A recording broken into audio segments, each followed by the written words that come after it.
අයිබෝන් සුබම සුබ වාසනාවන්ත දවසක් වේවා කියලා ප්‍රාර්ථනා කරනවා සියලුම දෙනාට. ඉතින් තවත් වීඩියෝ එකකින් තමයි අපි හම්බෙන්නේ. හැබැයි මේ වීඩියෝ එක අරගෙන ඉන්නේ ගොඩක් අය කමෙන්ට්ස් කරලා අහලා තිබිච්ච දෙයක්. ඉතින් මේ කමෙන්ට්ස් කරලා අහලා තිබිච්ච දේ තමයි අපි දැන් විවාහයක් සඳහා නැත්නම් අපි සරලවම කිව්වොත් එහෙම කේන්දර පරීක්ෂා කරන්න යනවා. නැත්නම් පොරොන්දම් පරීක්ෂා කරන්න යනවා. එතකොට මේ පොරොන්දම් පරීක්ෂා කරන්න එහෙම නැත්නම් විවාහ සම්බන්ධ ගැළපීමක් කරන්න ගියාම දෙන්නගෙම කේන්දර දෙකේ 7 වෙනි කොටුව හිස්. කියන්නේ 7 වෙනි කොටුවේ කේන්දරේ කිසිම ග්‍රහයෙක් නැහැ. ඉතින් මේක ගොඩක් අයට තියෙන ප්‍රශ්නයක්. තනිතනුව පැත්තෙන් බැලුවත් අපි හිතුවොත් එහෙම ටිකක් උනන්දු වෙදින් ජ්‍යොතිෂය කියන විෂය සම්බන්ධ වුණාම මේකට අපි කියන්නේ গুপ্ত විද්‍යාවනේ. গুপ্তය කියලා කියන්නේ අපිට නොපෙනෙන දෙයක්, අපි නොදන්න දෙයක් අපිට ඒ සම්බන්ධව දැනගන්න තියෙන උනන්දු උමනාව කියන එක වැඩි. ඉතින් මේ නොපෙනෙන දේවල් සම්බන්ධ උනන්දු වැඩි වෙනකොට මේ ජ්‍යොතිෂය කියන විෂය අපේ ජීවිතයට සම්බන්ධව මොකද අපි මේක ගොඩක් සම්බන්ධ වෙලා තියෙන අපේ ඉපදිච්ච උපන්දිනයත් එක්ක ඉපදිච්ච වෙලාවත් එක්ක. ඉතින් මේක අනිවාර්යයෙන්ම අපිට සම්බන්ධ වෙන දෙයක්. කෙලින්ම සම්බන්ධ වෙන දෙයක්. මොකද ඒ වෙලාවේ තිබිච්ච අහසේ තිබිච්ච ග්‍රහ පිහිටීම් රටාව තමයි කේන්දරයක් විදිහට හදලා අපේ අතට දීලා තියෙන්නේ. ඒකේ නොයෙකුත් ආකාර දේවල් සම්බන්ධ වෙලා තියෙනවා. ඉතින් ඒ අතරින් බැලුවොත් එහෙම තමන් ගැන, තමන්ගේ පවුලේ අය ගැන, සහෝදරයෝ ගැන, ගෙදර දොර සම්බන්ධයෙන්, එහෙම නැත්නම් යාන වාහන සම්බන්ධයෙන්, අධ්‍යාපනයේ ඒ වගේ දේවල් සම්බන්ධයෙන්, ලෙඩ දුක් කරදර බාධාවන් සම්බන්ධයෙන් ඒ වගේම තමයි මේ ප්‍රධාන වශයෙන්ම 7 වෙනි කොටුවට දීලා තියෙනවා විවාහය කියන කාරණා නැත්නම් විවාහය සම්බන්ධ නැත්නම් පාර්ට්නර්ෂිප් එක සම්බන්ධව. ඒ වගේම තව සරලවම බැලුවොත් එහෙම නොයෙකුත් ආකාරයේ හදිසි කරදර බාධාවන්, උසස් අධ්‍යාපන සහ ඒ වගේ දේවල් සම්බන්ධ රැකියාව නැත්නම් කර්මයේ සම්බන්ධව ලැබීම එහෙම නැත්නම් ඉන්කම් එක සම්බන්ධයෙන් ඒ වගේම තමයි වියදම් නැත්නම් වැයවීම සම්බන්ධයෙන් සහ අතහැරීම් සම්බන්ධයෙන් කියලා අපිට සරලවම කිව්වොත් එහෙම කොටස් වලට මේ කොටු 12 බෙදලා දක්වන්න පුළුවන්. හැබැයි මෙතනදී අර ප්‍රධානතම දේ මොකද තමන්ගේ ජීවිතයේ කෙනෙක්ගේ ජීවිතේ තරුණ කාලේ එනකොට ඒකේ තියෙන විශේෂම වැදගත්ම දේ විදිහට විවාහය කියන එක අපිට හඳුන්වන්න පුළුවන්. ඉතින් මෙන්න මේ නිසා මේ විවාහය සම්බන්ධ උනන්දුවක් තියෙන අය විශේෂයෙන්ම ගැහැණු ළමයි තමයි මේ ගැන ගොඩක්ම උනන්දු වෙන්නේ. මේ විවාහය සම්බන්ධ උනන්දුවක් තියෙන අය, කේන්දරය ගැන උනන්දුවක් තියෙන අය, නැත්නම් ජ්‍යොතිෂය පිළිබඳ උනන්දුවක් තියෙන අය තමන්ගේ කේන්දර සටහනේ 7 වෙනි කොටුව සම්බන්ධයෙන් වැඩි හරියක්ම සැලකිලිමත් වෙනවා. එතකොට ඒ අතරින් ගොඩක් අය අහලා තිබිච්ච දෙයක් තමයි මේ 7 වෙනි කොටුව හිස් නම් මොකද වෙන්නේ? 7 කොටුවේ ග්‍රහයක් නැත්තම් මොකද වෙන්නේ? නැත්නම් හිස් නම් මොකද වෙන්නේ? එහෙම නැත්නම් එතකොට ඒක අනික් කෙනාගේ එහෙම නැත්නම් දෙන්නගෙම කේන්දරේ 7 වෙනි කොටුවේ හිස් නම් මොකද වෙන්නේ කියන කාරණේ මම අද ප්‍රධාන වශයෙන්ම කතා කරන්නේ මේක. හැබැයි මේක එක වීඩියෝ එකකින් කතා කරන්න පුළුවන් දෙයක් නොවන නිසා මම මේක පළවෙනි කොටස විදිහට මට පුළුවන් තරම් මේකේ ඉස්සරහට අරගෙන යනවා. මොකද දිග වීඩියෝස් කරන්න බෑ ගොඩක්. මොකද ගොඩක් අයට කාලය තියෙනවා ගොඩක් අඩුයි. ඒ නිසා කාලය නාස්ති කරන්න බෑ. නමුත් මේ ගැන උනන්දුවක් තියෙන අයට මේක පළවෙනි කොටස විදිහට මම පුළුවන් තරම විනාඩි 10ක් 15ක් හරි අරගෙන යනවා. එතකොට ඔයාලට ඒක සම්බන්ධයෙන් දැනගන්න පුළුවන්. ඉතින් ඒ නිසා ඔයාලට දෙවෙනි කොටස නැත්නම් තුන්වෙනි කොටසක් ඉස්සරහට තියෙන්න පුළුවන්. ඒක මම දන්නේ නැහැ. දෙකෙන් ඉවර කරන්න උත්සාහ කරනවා. තව ගොඩක් දේවල් බලාපොරොත්තු වෙන නිසා වීඩියෝස්. ඉතින් ඒ නිසා කොටස් දෙකකින් අවසන් කරන්න බලාපොරොත්තු වෙන නිසා මේක එක ඊට පස්සේ තව දවසකින් දෙකකින් දෙවෙනි කොටස දාන්නම්. ඒ නිසා කැමති අය ඉන්නවා නම් මේකට subscribe කරලා තියාගන්න. මේකට like එකක් දාන්න කැමති නම් ඔයාලට උනන්දුවක් තියෙනවා නම් මේ සම්බන්ධව ඔයාලට මේකත් එක්ක ඉගෙන ගන්න අවස්ථාවකුත් තියෙනවා. හරි එහෙනම් අපි බලමු මොකද්ද මේ විවාහය සහ ඒකේ ප්‍රධාන වශයෙන් මම කතා කරන දේ තමයි මේ 7 වෙනි කොටුවේ ග්‍රහයක් නැත්තම් මොකක් වෙයිද කියන අදහස. ඒ වගේම තමයි අපි තව ගොඩක් දේවල් ඒකට තියෙනවා. මොකද හේතුව 7 වෙනි කොටුවේ ග්‍රහයක් නැහැ, හිස් වෙලා තියෙන්න පුළුවන්. එහෙම නැත්නම් 7 වෙනි කොටුවේ ඉන්න ඕන ග්‍රහයා වෙන කොහේ හරි තැනක ගිහිල්ලා ඉන්නවා වෙන්න පුළුවන්. එහෙම නැත්නම් වෙන කොහේ හරි ඉන්න ඕන ග්‍රහයෙක් 7 වෙනි කොටුවට ඇවිල්ලා ඉන්න පුළුවන්. එකෙක් විතරක් නෙවෙයි ග්‍රහය කිහිප දෙනෙක්ම ඉන්න පුළුවන්. අන්න ඒ වගේ දේවල් තියෙන පුළුවන්. එහෙම නැත්නම් 7 වෙනි කොටුවට සම්බන්ධ වෙලා ඉන්න ඕන ග්‍රහයා ගිහිල්ලා තව ග්‍රහයන් කිහිප දෙනෙක් එක්ක ඉන්න පුළුවන්. ඔය වගේ අපිට නොයෙකුත් ආකාරයේ දේවල් තියෙනවා. ඒ හැම දෙයකටම යම් කිසි විදියක අදහසක් තියෙන නැත්නම් ඒකට සම්බන්ධ මොන හරි දෙයක් තියෙනවා, ඉඟියක් තියෙනවා. ඉතින් මේ ඉඟිය අපේ ජීවිතයට විශේෂයෙන්ම විවාහය කියන කාරණාවට ප්‍රධාන වශයෙන්ම බලපානවා. මොකද මේක 7 වෙනිට සම්බන්ධ එහෙම නැත්නම් මේ විවාහය සම්බන්ධ ස්ථානය නිසා. ඉතින් මේ විවාහය කියන වචනේ අපිට සරලවම කොටු කරන්න බෑ. විශේෂයෙන්ම දුනොත් එහෙම ගොඩක් ඒකත් එක්ක බැඳිච්ච දේවල් තියෙනවා. ඉතින් අපි ඒ නිසා මම පොඩ්ඩක් මෙන්න මේක මකලා දානවා. ඉතින් මකලා දාලා ඔයාලට පොඩි පැහැදිලි කිරීමක් කරනවා. මොකද මේක සරලවම මට කෙටියෙන් විනාඩි 2-3කින් කියන්න පුළුවන්. හැබැයි ඊට වඩා පැහැදිලිව තේරුම් ගන්න පුළුවන් විදිහට පැහැදිලි කරන එක තමයි වඩාත්ම හොඳ. ඉතින් සරලවම කිව්වොත් එහම අපි ප්‍රේම සම්බන්ධතා මත විවාහ වෙනවා. ඒ වගේම තමයි යෝජනාවල් මත විවාහ වෙනවා. ඉතින් ප්‍රේම සම්බන්ධතා මත විවාහ වුණාම අපිට Tamanට අවශ්‍ය විදිහට තමන්ගේ ලෝකේ ජීවත් වෙන්න අවස්ථාවක් තියෙනවා. ප්‍රේම සම්බන්ධතා මත විවාහ වුණාන් පස්සේ ඒක තමන්ගේ ජීවිතයේ නිදහසක් ලැබුණට අර තව කෙනෙක් මත එහෙම නැත්නම් යෝජනාවලට ගියාම නොදන්න කෙනෙක් එක්ක අකමැති වෙන්න පුළුවන් ගොඩක් වෙලාට හිතින් කැමැත්තක් නැහැ. නමුත් දෙමාපියෝ කියන නිසා යෝජනා කරපු නිසා එහෙම නැත්නම් කේන්දරය ගැලපිච්ච නිසා එහෙම නැත්නම් එයාගේ තියෙන පෙනුමට එහෙම නැත්නම් තියෙන දීපල වලට ඒ වගේ සල්ලි මිනිමුදල් හෝ නැත්නම් ඒ වගේ තියෙන දීපල හෝ ඒ වගේ දෙයකට එහෙම නැත්නම් යම්කිසි වෙනත් හේතු කාරණාවල් මත විවාහ වෙන්න සිද්ධ වෙන අවස්ථාවන් තියෙනවා. ඉතින් මෙතෙන්දී යෝජනාව මත සම්බන්ධ වුණාම ජීවත් වෙන්න තියෙන්නේ ගොඩක් වෙලාවට වෙනස් පරිසරයක විශේෂම ගැහැණු ළමයි නම් ගිහිල්ලා ඒ තමන්ගේ මහත්තයාගේ ගෙදර ජීවත් වෙන්න වෙනවා. ඒකට එතන ඉන්නවා කට්ටිය නන්දම්ම මාමා ඉන්නවා. තව නෑදෑයෝ ඉන්න පුළුවන්. අයියා අක්කා ඉන්න පුළුවන් නැත්නම් සහෝදර එහෙම නැත්නම් අපි කියනවා නෑනලා මස්සිනායලා ඉන්න පුළුවන්. ඒ වගේ ගොඩක් අය ඉන්න පුළුවන්. එතන තියෙන පරිසරය ගොඩක් වෙලාට හිතට අකමැති වෙන්න පුළුවන්. මම මෙච්චර කාලයක් හොඳට නිදහසේ ජීවත් වෙලා හිටියා. හැබැයි මට දැන් ඔන්න මේකත් එක්ක ගිහිලා ජීවත් වෙන්න වෙලා තියෙනවා.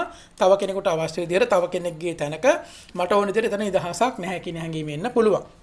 එතට අනිත් පැත්තෙන් අපි ප්‍රේම සම්බන්ධතා මත බැලුවාම ඒක ගොඩක් වෙලාවට අඩු වෙනවා. මොකද හේතුව ආදරය කරනවා. ඉතින් ආදරය කරන කාලේ මේ කේන්ද්‍ර සම්බන්ධ දේවල් ලොකුවට බලපාන්නේ නැහැ. මොකද හේතුව ඒවා කියන්නේ එච්චර පස්සෙන් යන්නේ නැහැ. විශේෂම කාරණාව තමයි කේන්දරයක් කියන එක ගැන වැඩිපුරම උනන්දුවක් ඇති වෙන්න පටන් ගන්නේ කෙනෙකුට ප්‍රශ්නයක් ආවට පස්සේ. ඉතින් ඒක තමයි ප්‍රධානතම හේතුව මේ කේන්දර ගැන එච්චර ලොකුට උනන්දුවක් නැති. මොකද ඔන්න ප්‍රශ්න කරදර ඒවා මේවා එන්න පටන් ගත්තම. එහෙම නැත්නම් ආදර සම්බන්ධතාවම් බිඳ වැටෙනවා, විවාහ වුණාට පස්සේ කරදරයි. අන්න එහෙම වුණාම තමයි කේන්දරේ කියන දේ පස්සෙන් යන්න උනන්දුවක් ඇති වෙන්නේ. එතකොට තමයි හොයන්නේ විවාහ වුණා, මහත්තයා මෙහෙමයි, හස්බන්ඩ් මෙහෙම නැත්නම් නෝනා මෙහෙමයි, එහෙම නැත්නම් ගෙදරයි මෙහෙමයි, මට මේ වගේ කරදර එහෙම දේවල් තියෙනවා. ඉතින් ඔන්නක ප්‍රධාන වශයෙන් අපිට දැක ගන්න පුළුවන් අවස්ථාවක් තියෙනවා. ඉතින් ඒ නිසා ඒක විශේෂයෙන්ම සැලකිලිමත් විය යුතුයි. අපි දැන් බලමු ප්‍රධාන වශයෙන් මෙහෙනම් ඔයාලගේ මේ විවාහය සම්බන්ධ විවාහ ජීවිතේ විවාහයේ ස්වභාවය එහෙම නැත්නම් සරලවම කිව්වොත් එහෙම අපේ පාර්ට්නර් මොන වගේද එහෙම නැත්නම් මේ හත් වෙනි කොටුව සම්බන්ධ වෙන්නේ අපි බැලුවොත් එහෙම එතකොට මොන වගේ දෙයක්ද ලියවිලා තියෙන්නේ කියලා මම දැන් මෙතන ඔන්න එක කොටුවයි ගත්තේ. මම අර කලින් කිව්වා වගේ බොහෝ දේවල් කතා කරන්න තියෙනවා මේ පළවෙනි කොටස නිසා හත් වෙනි කොටුව ගැන ප්‍රධාන වශයෙන්ම කතා කරනවා. ඉතින් මේ හත් වෙනි කොටුව කියලා හඳුන්වන්නේ අපේ පාර්ට්නර්. මේක අපිට අයිති දෙයක් නෙවෙයි. ඉතින් මේක විශේෂ මතක තියාගන්න. හත අපිට අයිති තැනක් නෙවෙයි. එතකොට අපිට අයිති තැන තමයි එක කියන එක. දැන් කේන්දරයක් අපි මෙහෙම සරලවම ගත්තට පස්සේ ගන්න කොටු 12ක් තියෙනවානේ. මේ කොටු 12 මෙන්න මෙතන අපි ප්‍රධාන වශයෙන්ම එක කියලා හඳුන්වනවා. මෙතන 7 කියලා හඳුන්වනවා. එක කියලා කියන්නේ තමන් එහෙම නැත්නම් තමන්ගේ ජීවිතේ පර්සනැලිටි එක 7 කියලා කියන්නේ පාර්ට්නර්ෂිප් එක එහෙම නැත්නම් අපිට විවාහය විදිහට සරලවම හඳුන්වන්න පුළුවන්. මේක බිස්නස් පාර්ට්නර්ෂිප් එකක් වෙන්න පුළුවන්. එහෙම නැත්නම් අපි කියනවා ව්‍යාපාරික මත පදනම් වෙච්ච යම් කිසි ගනුදෙනුවක් සහිත දෙන්නෙක් වෙන්න පුළුවන්. එහෙම නැත්නම් ඒක විවාහ ජීවිතය මත පදනම් වෙච්ච දෙන්නෙක් වෙන්න පුළුවන්. ඒක සරලවම පාර්ට්නර්ෂිප් එකක්. ඒ කියන්නේ අපිව සම්පූර්ණ කරන්න එන කෙනෙක්.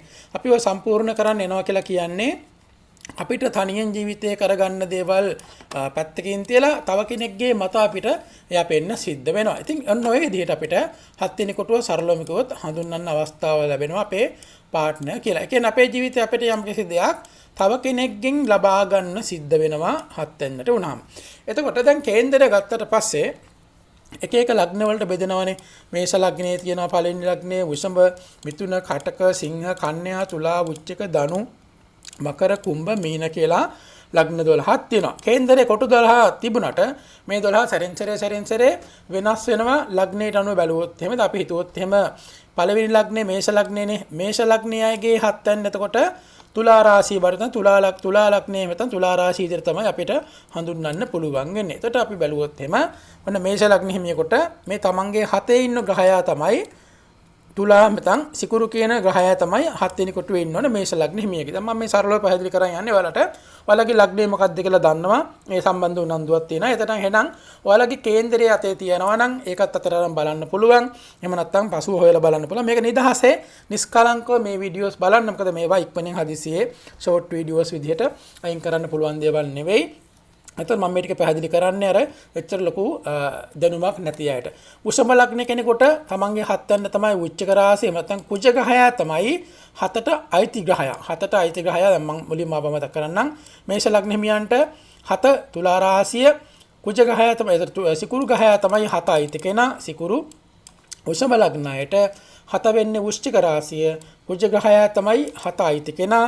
මිථුන ලග්න හිමියන්ට 7 වෙනි කොටුව වෙන්නේ ධනු රාශිය. එතකොට 7 අයිති කෙනා තමයි මේ බ්‍රහස්පති කියන ග්‍රහය නැත්නම් ගුරු ග්‍රහය. එතකොට කටක ලග්න හිමියන්ට මකර රාශිය තමයි 7 බවට පත් වෙලා තියෙන්නේ. සෙනසුරු කියන ග්‍රහය තමයි එතකොට 7 අයිතිකාරයා. එතකොට සිංහ ලග්න හිමියන්ට කුම්භ රාශිය තමයි 7 වෙනි වෙලා තියෙන්නේ. ඒ සෙනසුරු කියන ග්‍රහය තමයි 7 වෙනි අයිති කෙනා. එතකොට සිංහ එතකොට බලුවොත් සිංහ කන්‍යා ලග්න හිමියන්ට බලුවොත් එම මීන කියන රාශිය තමයි 7 වෙනි වෙලා තියෙන්නේ. බ්‍රහස්පති කියන ග්‍රහය තමයි එතකොට 7 වෙනි අයිති කෙනා. ඒ වගේම තමයි තුලා ලග්න හිමියන්ට මේෂ රාශිය තමයි 7 වෙලා තියෙන්නේ. කුජ කියන ග්‍රහය තමයි එහෙනම් තුලා ලග්න හිමියෙක් නම් ඔයාලගේ 7 අයිති ග්‍රහයා.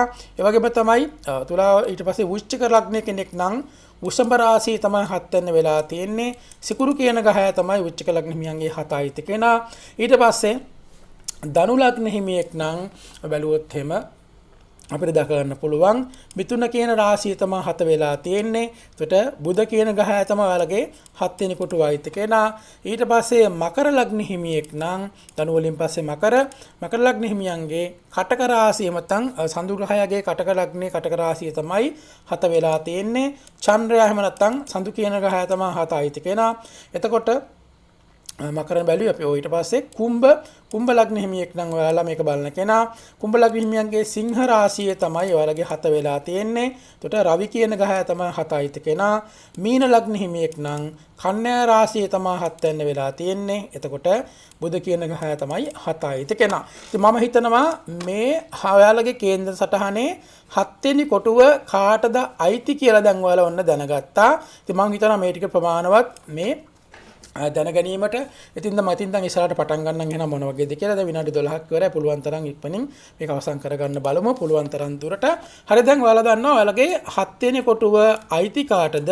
ඒ ග්‍රහයා කවුද කියලා. නැත්නම් 7 වෙනි රාශිය මොකක්ද ඔයාලගේ කේන්දරේ එකට සම්බන්ධ වෙන ඒකට අයිති එහෙම නැත්නම් එතන වග කියන ග්‍රහයා කවුද කියලා. වග කියලා කියන්නේ මෙයා තමයි ඔයාලගේ විවාහ ජීවිතයේ සම්බන්ධව වග කියන ග්‍රහය. හැබැයි විවාහ ජීවිතයේ සම්බන්ධ වග කියන ග්‍රහය වුණාට තව බොහෝ දේවල් මේකට තියෙනවා. නමුත් මම දැන් මේ කතා කරන්න යන්නේ ඒක හිස් නම්. දැන් ඔන්න ඔයාලා දන්න ඔයාලගේ ලග්නය මොකක්ද කියලා. එහෙනම් 7 වෙනි කොටුවේ ඉන්න ඕන ග්‍රහය කවුද කියලා දැන් දන්නවා. හැබැයි දැන් ඔන්න 7 වෙනි කොටුව හිස් එකක් ගැන අපි කතා කරන්නේ. එතකොට 7 වෙනි කොටුව හිස් කියලා කියන්නේ මෙතන ඉන්න ඕන ග්‍රහයා ඔයාලගේ මේ කේන්දරේ කොහේ හරි තැනක ගිහිල්ලා ඉන්නවා කියන අදහස. එතකොට 7 වෙනි කොටුව හිස් කියලා ග්‍රහයක් අඩු වෙන්නේ නැහැ ඔයාලගේ කේන්දරේ.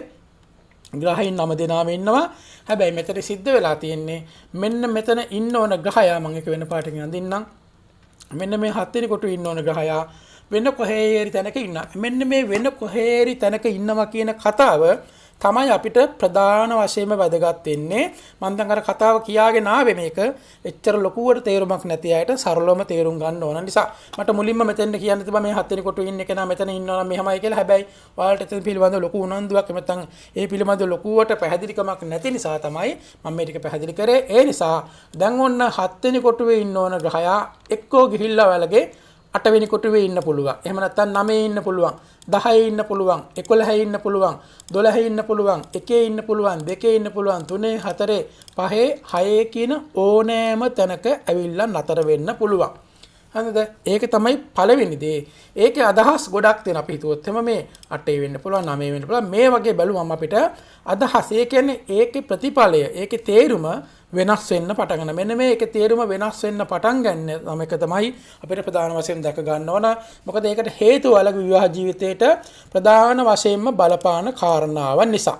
ඉතින් මේකෙන් අපිට ඒ ග්‍රහය ඉන්න තැන අනුව අපේ විවාහ ජීවිතේට හොඳ වෙන අවස්ථාවලුත් තියෙනවා නරක වෙන අවස්ථාවලුත් තියෙනවා. මම හිතනවා මේ ටික පළවෙනි වීඩියෝ එකට අවසන් කරොත් මම හිතනවා ගොඩක් හොඳ වෙයි. මොකද හේතුව දැන් විනාඩි 15කුත් අවසන් කරලා නමුත් කමන්නේ නැහැ. මම තව විනාඩි 5ක් විතර ඉස්සරහට අරන් යන්නම් මේ වීඩියෝ එක. මොකද ගොඩක් දික් වුණාම කට්ටිය බලන්න කැමැත්තක් නැති නිසා. දැන් අපි ඔන්න කතා කරන්නේ මේ 7 වෙනියට සම්බන්ධ ග්‍රහයා කොහේ ඉන්නව ඇද්ද? ඒ නිසා මම දැන් මෙතෙන්දී මුලින්ම 7 වෙනියට සම්බන්ධ ග්‍රහයා පළවෙනි කොටුවේ ඉන්නවා නම් ඔයාලගේ විවාහය කොයි වගේද කියලා පැහැදිලි කරන්න තමයි යන්නේ. ඒ නිසා බලමු නම් පුළුවන් තරමක් මේ කොටුවට. දැන් 7 වෙනියට සම්බන්ධ ග්‍රහයා පළවෙනි කොටුවේ ඉන්නවා කියලා කියන්නේ අපි දැන් පළවෙන්න අපි තමන් ගැන කතා කරන. එතකොට දැන් 7 වෙනාධිපතිය කියලා මම අර කලින් කිව්වා. ඒ අපේ විවාහ වෙන කෙනා. එතකොට ගැහැණු ළමයෙක් නම් හස්බන්ඩ් වෙන්න පුළුවන්. පිරිමි ළමයෙක් නම් වයිෆ් වෙන්න පුළුවන්. ඔන්න 7 වෙනාධිපතිය එකේ. එක තමන්ගේ හිස. එතන තමන්නේ. එතකොට අපිට ඒකේ තේරුම තමයි අපේ ජීවිතේ අපිට ඕන විදිහට දේවල් කරන්න බෑ. තීන්දුව తీරන ගන්න බෑ. එයාට අවශ්‍ය විදිහට මත විවාහ වෙන්න කෙනා දැන් ඔන්න පාලනය කරන්න පටන් ගන්නවා. එකට ඇවිල්ලා දැන් එයා එක. දැන් ප්‍රයොරිටි එක නැත්නම් විශේෂත්වයේ වැදගත්කම වෙලා තියෙන්නේ විවාහ වෙන කෙනාට. මෙතෙන්දී දේවල් කිහිපයක් සිද්ධ වෙන්න පුළුවන්. එකක් තමයි අපිට විවාහ වෙන කෙනාට අවශ්‍ය විදිහට හැමදේම කරන්න බලන්න සිද්ධ වෙන අවස්ථාවන් තියෙනවා. ඒතරම් අම්මලා තාත්තලා කියනවා මූ බැන්දට පස්සේ කිසිම දෙයක් අහන්නේ නැහැ අපි කියන ගෑන්ට ඕන විදිහට තමයි නැත්නම් මිනිහට ඕන විදිහට තමයි ජීවත් වෙන්නේ. අනික කාටවත් කිසිම දෙයක් අහන්න බලන්නේ නැහැ. කවුරුත් කියන දෙයක් අහන්නේ නැහැ. අනික ඒ බැන්ද වේදාවසේ ඉඳන්ම ඔන්නෝම වෙනස් වුණා කියලා අර ගම්වල බයින අපිට අහලා දැනගන්න පුළුවන්. ඒ කියන්නේ බැන්දට පස්සේ කසාද බැන්දට පස්සේ 7 වෙනාධිපති ග්‍රහයා එකේ ඉන්න අයගේ ජීවිත වෙනස් කරනවා මේ විවාහ වෙන්න කෙනා. ඔන්න තීරණ ගන්න බෑ. Tamanට ඕන විදිහට ජීවත් වෙන්න බෑ. Tamanට ඕන විදිහට තීරණ ගන්න බෑ. Tamanට ඕන විදිහට දෙයක් කරන්න බෑ. ඒතර ඔලුවට හරියට නිකන් අර ඔලුව උඩ ඇලි ඉඳගත්තා වගේ තමයි. ලොකු බරක් එතකොට. අනේ මට මගේ කර්මයක් මේක නම් පුදුම කර්මයක් වෙලා තියෙන. මට ඕන විදිහට ජීවත් වෙන්න නැහැ. මට ඕන විදිහට තීරණයක් ගන්න නැහැ. මට ඕන විදිහට වැඩක් කරන්න නැහැ. කියන හැඟීම එන්න පුළුවන්. හැබැයි ඔගේ අනිත් පැත්ත තමයි මේ 7 වෙනිට සම්බන්ධ ග්‍රහයා එතෙන්දී ග්‍රහයන් අනුව වෙනස් වෙන්න පටන් ගන්නවා. හොඳ ග්‍රහයෙක් සුබ ග්‍රහයෙක් වෙන්න පුළුවන්. නරක ග්‍රහයෙක් කචල් දාන ග්‍රහයෙක් වෙන්න පුළුවන්. උදාහරණයක් විදිහට අපි තෝතම මේෂ ලග්න හිමියන්ට සිකුරු. එතකොට එහෙම නැත්නම් මිථුන ලග්න හිමියන්ට බ්‍රහස්පති. ඒ වගේ අපිට හොඳ ග්‍රහයෙක් වෙන්න පුළුවන්. හොඳ ග්‍රහයෙන් හොඳ විදිහට මේ තමන්ගේ ජීවිතේ වෙනස් කරනවා. අපි තුමු අපි ඇත්තට කවුරුත් කියන දේවල් අහන අය නෙවෙයි. නහයට අහන්න නැති ඉන්නවනේ ඕන තරම්. නහයට අහන්න නැති පිරිමියෙක් තියෙනවා. නහයට අහන්න නැති ගෑනු අයත් තියෙනවා. හැබැයි අර ඒ වගේ හොඳ ග්‍රහයෙක් ආම හොඳ විදිහට හොඳින් අපේ ජීවිත වෙනස් කරන්න පටන් ගන්නවා වෙනස් විදිහට. ඒතර අනිත් අය කියනවා අන්න බැන්දට පස්සේ අරුවට හොඳ වුණා. බැන්දට පස්සේ අරුවට හරි ගියා. එහෙම නැත්නම් ඒ උන් දෙන්න හොඳයි බැන්දට පස්සේ. මිනිහා කියන විදිහටම ගෑණි ඉන්නේ. ගෑණි කියන විදිහටම මිනිහා ඉන්නේ. ඔය වගේ දේවල් කියනවා. ඔන්න ඕක තමයි අපිට ප්‍රධාන වශයෙන්ම සිද්ධ වෙන්නේ. හැබැයි ඔක අනිත් පැත්ත තමයි කෙනෙකුට හිතෙන්න පුළුවන් අර අනිත් ග්‍රහයෙක් කචල් දාන ග්‍රහයෙක් පුජ ග්‍රහයා සෙනසුරු කියන ග්‍රහයා එහෙම නැත්නම් ඒ වගේ කේතු වගේ ග්‍රහය විශේෂයෙන්ම කේතු 4ට සම්බන්ධ වෙන්නේ නැහැ. නමුත් ඩිරෙක්ට් සම්බන්ධ වෙන්නේ නැතුණාට එහෙම නැත්නම් කෙලින්ම සම්බන්ධ වෙන්නේ නැතුණාට වක්‍රානුකාරව රාහු කේතු සම්බන්ධ වෙනවා 7 වෙනිට. ඉතින් ඒක නේ ඉදිරියේදී වලට බලා ගන්න පුළුවන්. නමුත් මම පැහැදිලි කරන්න කැමති කුජ සෙනසුරු වගේ ග්‍රහයන් ඇවිල්ලා 7 තැන්පත් වුණාම 7 වෙනාධිපතිය විදිහට එකේ තැන්පත් වුණාම ඔන්න අර ජීවිතේ කරුමයක් වෙන්න පුළුවන්. මට ජීවිතේ එපා වෙලා දැන් තියෙන මේ ගෑණි හින්දා මිනිහා හින්දා එම හිතන අවස්ථාවක් තියෙනවා. මෙන්න මේක තමයි ප්‍රධාන වශයෙන්ම 7 වෙනාධිපතිය එකේ විවාහයේ ස්වභාවය අපිට දැක ගන්න අවස්ථාව තියෙන්නේ. දැන් අපි බැලුවොත් එimhe ඔන්න 7 වෙනාධිපති ග්‍රහය දෙකට යනවා. අපි බැලුවොත් දැන් දෙක කියන ස්ථානයේ සම්බන්ධ වුණාට පස්සේ අපිට දැක ගන්න පුළුවන් විවාහය කියන කාරණාව දෙවන්නට ගොඩක් සම්බන්ධ වෙන අවස්ථාවක් තමයි 7ට සම්බන්ධ ග්‍රහයා දෙකේ ඉන්නවා කියලා කියන්නේ. දැන් දෙක ධනය සහ පවුලනේ. ඔන්න බොහෝ වෙලාවට 7 වෙනාධිපතියා දෙකේ ඉන්න අයට තමන්ගේ දන්න කියන කෙනෙක්, තමන්ගේ පවුලේ කෙනෙක්, ළඟම කෙනෙක් එක්ක විවාහ වෙන්න අවස්ථාවක් තියෙනවා. හැබැයි 7 වෙනාධිපතියා යන්නේ තමන්ගේ ස්ථානයේ ඉඳලා කොටු 8ක් ඈතට. 7 යන්නේ දැන් 8ක් දුරට. මේ 7නේ එක විදිහට ගන්නවා අපි 2 3 4 5 6 7 8කට තමයි යන්නේ. 7 වෙනාධිපතිය යන්නේ තමන්ගේ ස්ථානයෙන් 8ට. එතකොට මේ දෙවන්න ධනය සහ පවුල කියන ස්ථානෙට සම්බන්ධ වුණාම ඔන්න වෙනස් කරන්න පටන් ගන්නවා. මෙයාට ඕන විදිහට කන බොන දේවල් වෙනස් කරනවා. තමන්ගේ ධනය වීදම් කරන දේවල්, පාලනය කරන දේවල්, අම්මා තාත්තට දෙන දේවල්, සලකපු විදිහ ඔය ඔක්කොම මෙයාට අවශ්‍ය විදිහට වෙනස් කරන්න පටන් ගන්නවා. අර මම කලින් කිව්වා වගේ හොඳ ග්‍රහයක් නම් හොඳ විදිහට, නරක ග්‍රහයක් නම් නරක විදිහට. හොඳ ග්‍රහය නම් උපදෙස් දෙන්න පුළුවන්, නරක ග්‍රහය නම් රණ්ඩු වෙලා තමසේ මොකද ඔච්චර හැම වෙලේම තමන්ගේ අම්මලාට දිහාට යන්නේ ඇයි ඔය අම්මලා තාත්තලා ඔච්චර සල්ලි දෙන්නේ ඇයි නංගිලාට මල්ලිලාට කරන්නේ අන්න එහෙම රණ්ඩු වෙන්න පුරන් නරක ගහ වෙනවා එතකොට ඔන්න ඔය විදිහට තමන්ට අවශ්‍ය දේ කන බොන දේවත් හරියට අපි හිතමු අපි කන්න කැමති දේවල් තියෙනවා හැබැයි මේ බැන්දට පස්සේ හත් වෙන අධිපතිලා දෙකේ කචල් දාන ග්‍රහයෙක් ඉන්නේ ඔන්න කණ්ඩ ඕන දේවල් ටිකත් හම්බෙන්නේ නැහැ ඌ හදන්නේ මට ඕන දේ තමයි හදන්නේ ඒ වගේ සල්ලි ඉතිරි කරගන්න බෑ යාට ඕන විදිහට අන්න ඒ වගේ මේ විවාහය මෙන්න මෙතෙන්ට ආවට පස්සේ වෙනස් වෙන්න පුළුවන් අවස්ථාව තියෙනවා ධනය සහ පවුල පාලනය කරන්න පටන් ගන්නවා කියන අදහස අපිට දැක ගන්න පුළුවන් මේ දෙකට ගියාට පස්සේ. ඉතින් ඒකේ තව බොහෝ දේවල් තියෙනවා ඒවා මම ඉස්සරහට අරගෙන යන්න. මොකද හේතුව දැන් ඔන්න මේ විවාහයේ ස්වභාවය තමයි දැන් අපි කතා කරගෙන යන්නේ. ඉතින් අපි හිතුව දැන් තුන්වෙනි කොටුවට ආවා. හත්වැන්නාධිපති ග්‍රහයා 3. දැන් හත්වැන්නාධිපති ග්‍රහයා 3 ඉන්නවා කියලා කියන්නේ හතෙන් හත්වැන්නාධිපති යන්නේ තමන්ගේ ස්ථානයේ 9ට.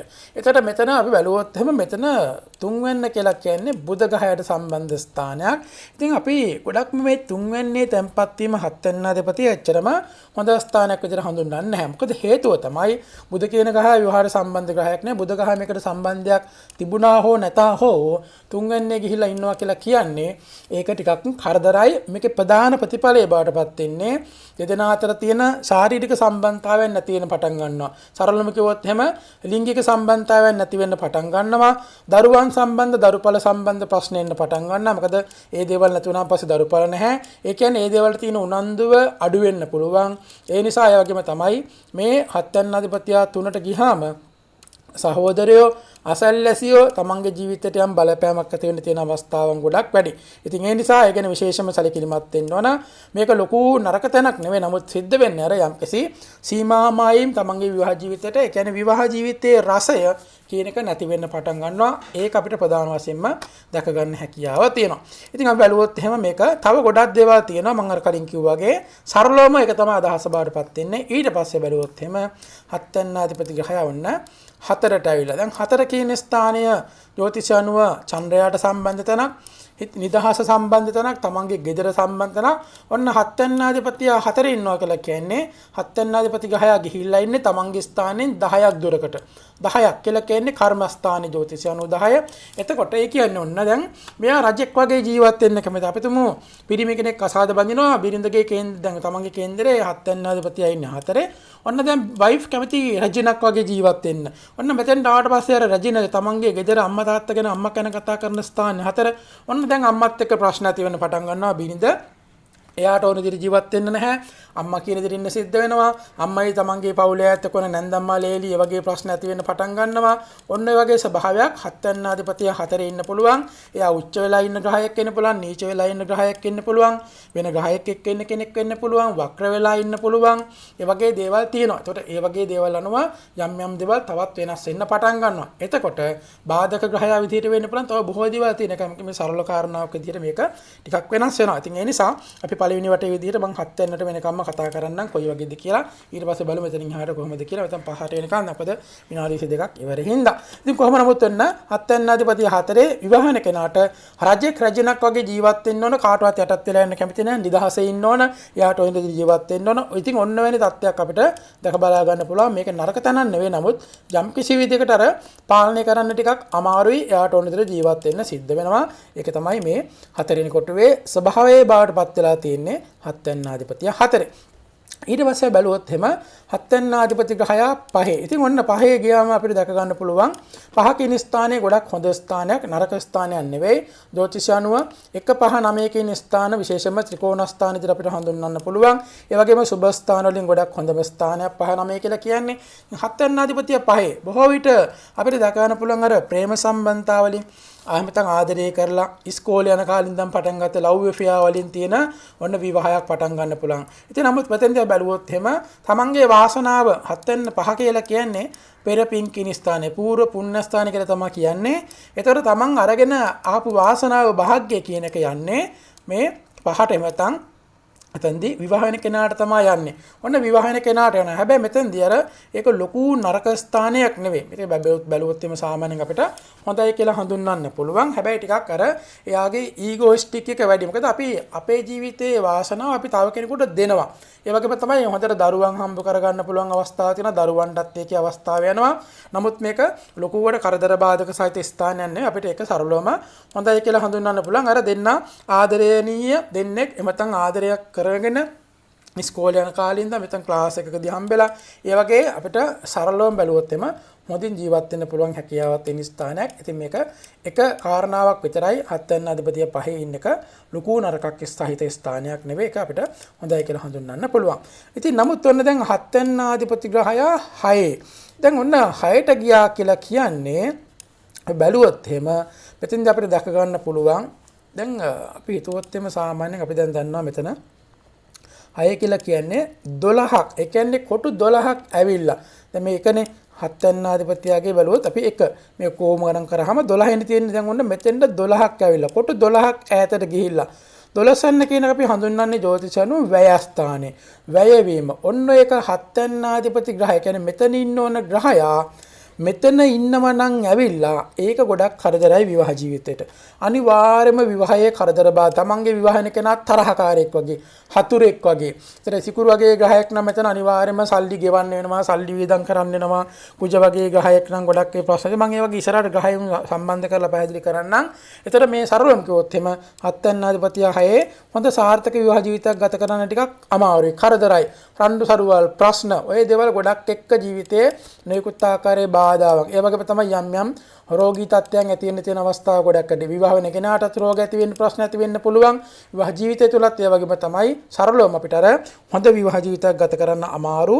විවාහයේ කරදරකාරී ස්ථාන, විවාහයේ ස්වභාවය රණ්ඩු සරුවල් ප්‍රශ්න කරදර බාධක මැද තමයි යන්නේ. බොහෝ විට ඩිවෝර්ස් වෙන එක 99%ක්ම ඩිවෝර්ස් වෙන්න තියෙන අවස්ථාව ගොඩක් වැඩි. ඉතින් මම හිතනවා දැන් විනාඩි 25ක් ගත වෙච්ච නිසා මේ හොඳටම ප්‍රමාණවත්. අපි හෙට ඉඳන් නැත්නම් ඊගාව වීඩියෝ එකෙන් බලමු. දෙවෙනි කොටසෙන් බලමු මේ හත්වැන්නාධිපතියා 7 ඉන්නවා නම් එතකොට කොයි වගේද එහෙම නැත්නම් ඔන්න මේක ප්‍රධාන දෙයක් නේ. දැන් 7 ඉන්නවන ග්‍රහය 7. ඒ නිසා මම හිතනවා මේක කුතුහලයත් එක්ක අපි අවසන් කරමු.